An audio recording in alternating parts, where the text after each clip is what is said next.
Hello, Aquarius.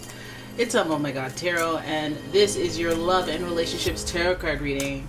So we're gonna have a look at who we're talking about and then get into some details about your relationship and where it stands, or your special person. So let's have a look. I'm using the astrology reading cards, and here's your first card. This is the energy being brought forth.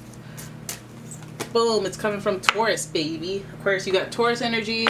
And so this is giving us a person who is, okay, well, let's read the card first. The energy around you shows the abundance of nature. It is rich, earthy, and productive, yet relaxed and slow. And so this person, very, very practical, very, very hardworking. They don't do the magic tricks. They're just like, it's just going to take some elbow grease. So that's Taurus energy. Plus there's this hopeless romantic energy where they do want to be this protector type figure in your life. So with that, they're also very stubborn. They know what's right for you. Okay, and your next card is Aquarius. It's Pisces. The energy is wistful, endlessly loving, compassionate, and forgiving. It confuses and softens resolve. So Pisces is another sign that is very emotional, very hopeless, romantic, centered. And so it's a coincidence that we pulled that with that Taurus energy and mentioning that because Taurus, the ruling planet for Taurus is Venus, which is the planet of luxury, which pleasure, beauty, art, everything that gives you the feels through like stimulus through your like eyes or your senses, any of your senses essentially. And so it's that romance and that joyful type of feeling, like I don't know, it's like the pleasurable feelings in your life that are oriented around this sign because of Venus. But not only that, Venus does its best work in the sign Pisces. So there's a nice little feeling that works together with this person. They may be stubborn and hard on the outside, but they're ooey gooey lovey dovey on the inside. Okay. And your next card is Gemini, and this person may not have an issue professing their love or expressing themselves because they're good with their words. With Gemini, the energy is communicative, mischievous, lively, witty, and informative. Stimulating exchange is possible. So not only are they clever with their words, they're very persuasive, they're very crafty, they can talk themselves in and out of any situation, and you always leave with a sense of like, dang, they got me. Wait, what did I just agree to? Like, wait, what? How did they get away with that? You know? I'm telling you. So you have a very crafty, funny. They can be funny with this Gemini and Pisces energy. Gemini is ruling the twins, so they may be Dr. Jekyll, Mr. Hyde, Dr. Jekyll. I don't know. Like go from hot and cold. This person definitely is in love with love, so that could lead us down a little bit of a I'm hot and cold. I'm hot one day because I want to fall in love. The next day I want to be by myself, do my loner thing type energy. This person's very stubborn, so they might be very like not solo and independent, but they're very sure of themselves in some areas. So let us have a look using the Angel Tarot and see what's going on with you and this person as far as relationships. Let's have a look at it. Okay. Ooh, who's jumping? The moon is jumping. The moon, and that's another dose of this Pisces energy. So this is the Angel of Dreams. So there's a lot of like psychic energy involved with this card. This card is also holds some secrets in here, or some feelings that have not been articulated just yet. So this person is very mysterious. They could be mystical as well. They could be very intuitive and very sensitive. This person seems, it's giving a lot of Pisces. So let's see where we're going with this. This is your first major arcana card, so let's keep at it. Then we have the Knight of Wands, which represents action, okay, and hot-blooded action. It's fiery action. Then we have the Ten of Swords, which rules endings. Okay, so this person's taking us on a ride here about how they feel about you. Then we have the Hierophant card. Look at that. Look at that. We have Taurus energy here. We have Pisces energy here. It's interesting. And then we have the Two of Pentacles juggling. Again, I feel like this is a really candid depiction of a hot and cold situation. Like there's secrets to this before a reason. When I look at these cards across the board, we have something very like, not unique, but we have something that touches on just about every energy, balanced. We don't have cups, but you know, Pisces is representing for the water energy. And we have one major arcana, so we know that the biggest theme comes from what has already begun. And so it starts with secrets. It could be some deception, lies, but mostly this is like a distorted perception of reality. Like they see things one way, and it may not be right. They may be skewed by certain events that have happened in the past. They may have their ways to them and you understand how their ways got to be that ways, but at the same time, it's still always. You know, and the moon card kind of gives that. Their perception of you, it feels like it's either distorted by love goggles or distorted by like something else, okay?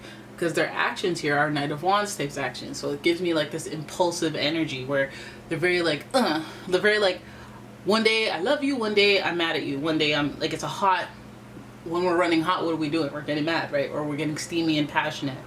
But the aggression is there. So I feel like it's a distorted perception of reality, maybe because of the actions don't line up with the way that this person feels or the way that this person speaks or communicates. So the Knight of Wands is giving us a very deliberate action, what they're doing. They may be, I feel like there might be some lust energy involved with you too, just because of the way that they come off. Even though they vibe as a protective, hopeless romantic, they're just because they're crafty and resourceful with their words, they may be getting kind of the benefits of a relationship and a commitment, where they may not even really deserve it. Because we see the Ten of Swords here, and we're seeing that there's an ending involved. Now it's either your person is going through a breakup or ending an arrangement, and that's why this perception of reality is distorted. It might mean that this person, you know, they may have ended something and then they come to you and they're all happy and you're like, where's this joy coming from? Last time you screamed your face off at me and now you're all joyful, like what's going on? Come to find out, mind you, that this person got kicked to the curb. You know, there's just something else to it, and it may not be that drastic, but I feel like there is an ending that is alley-ooping onto this person's projection when they come in contact with you. I feel like this person, you know, if you look at their actions, you may get your answer. If you don't get caught up in the whole feelings of lovey-doveyness and hoping for the best, I feel like it's like a warning to follow your intuition and accept things for what they are. If you're here to just have a good time, let that good time only last for that night. It could last forever if you can, you know, arrange it that way. But if you expect more, I feel like there's like an abrupt ending that almost even feels like a betrayal right in the middle of your spread with this person. So I feel like, again, the hot and cold energy of it all might feel like, oh God, this is a permanent end. This is the ending of all ends. Right in the middle, but it's in the middle. That means there's more to the story after the fact. And we see that with the Hierophant. That is like going from cut off, you're done, you're finished, I ain't never gonna talk to you again, like you're dead to me, you're done. And then we go to the Hierophant, who is the angel of, yes, blessings, but this is the Hierophant. This is commitment. This is somebody who's very traditional and spiritual and has values. So it goes from cold to hot real quick. Like, it's weird. It's like lustfully this person might come into your life, and then, you know, that Gemini energy, that persuasiveness, that, you know, you might feel, I don't want to say dupes, but you might feel like, damn, I should have, you know, not assumed a bunch of things based on how this person was talking, what they were saying, and their actions, and yada yada. I should have made them sign a contract. Damn it, we're together now. Oh yeah. You know, what are we? So then that is also that Taurus energy. So you may have that stubborn energy yet again with this person, where they can talk their way out of the, you know, personal accountability. They could talk their way out of, well, you know, we didn't really say we were anything. I was just stressed out and I needed a good time, huh? You know, so like, just be wary. If that's okay with you, then that's totally cool. But if it's gonna wreak emotional damage, then it's just like, nah, let's talk about this stuff before. I don't care how uncomfortable you get now with the truth. I'm gonna be uncomfortable if you're lying, and if I'm not perceiving the truth, because I think my perception of reality will be a bit distorted. It will be through the love goggle lens. So being clear with this person, you know, could be. Some of you want the fun, you want the lust. Some of you want it, so it's just like, you know, you can go for it if you want. You know, it's been a minute, but at the same time, I don't know. There's this abrupt end in the middle. Right in the middle, we go from 0 to 10. We go from, you know, embracing action and moving things very quickly. We see the cheetah. And then we go to an abrupt halt. So, you know, who knows what's going on there. All I know is that the Hierophant is associated with a commitment that is as serious as marriage, as serious as taking the relationship to the next level. But this person does have a relationship on their mind. I just don't know which one is the most important, because we see some juggling. We see this person going back and forth with the Two of Pentacles. They go back and forth between two people. I think it's you and the other person. I think that when they stop talking to you, they're trying to talk to the other person.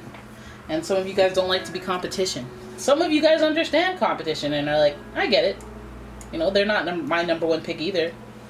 I don't care. I got a whole network of people. You know, but some of you guys are like, what does it take to be number one? Some of you guys want to fight for it. Like, that's my boo. I'll fight for my boo. Alright? But that's what you're, you know, that's what they're handing out. They may not necessarily be fully committed as far as this reading. It shows potential for commitment, but it's just like a question of who they're committing to. It feels like they're going back and forth. It feels like they're juggling, trying to be nimble, keep people separate, and not straight up lie to people and be deceptive, but at the same time be very impulsive with actions and very, like, you know, distant, or, you know, distort your perception of reality by not really giving you all the information, not letting you be aware of everything that's really going on. All right? So they want to milk it. They want to benefit as much as possible without, you know, relinquishing too much control, too much power. And, you know, that's their Taurus energy for you. And the Pisces thing is like, they may be the type to just be in love with love and the good feels and the good vibes of cuddling and kissing and embracing. They may just want that kind of stuff and not really want anything beyond that. So you kind of have to look at what you're getting. But we got that Dr. Jekyll, Mr. Hyde energy. So hot and cold is the name of their game. And, you know, it might be the name of your game too. They might be a temporary fix for you as well. So I know how you be with them, the air sign compartmentalization thing you have going on there. Alright, so there it is. That's your reading. I hope you guys enjoyed it. If you did, please give the video a thumbs up and subscribe to the channel. Leave a comment, share the video, and if you'd like your own personal reading, go ahead and check out the description. There is a link to my website, as well as a link to my Etsy shop where I sell candles, gemstones, jewelry. You guys, this shop is blown up full of metaphysical stuff that leave good omens and stuff like that. Like, I have rose quartz necklaces coming out soon, and you know, you have to full moon and Reiki that stuff before you put it out. You can't just slap some things together. But anyways, those aren't out yet, so I shouldn't take too much time talking about them. Thank you so much for watching, guys. I will see you in the next one. Bye bye. Minnie says bye too.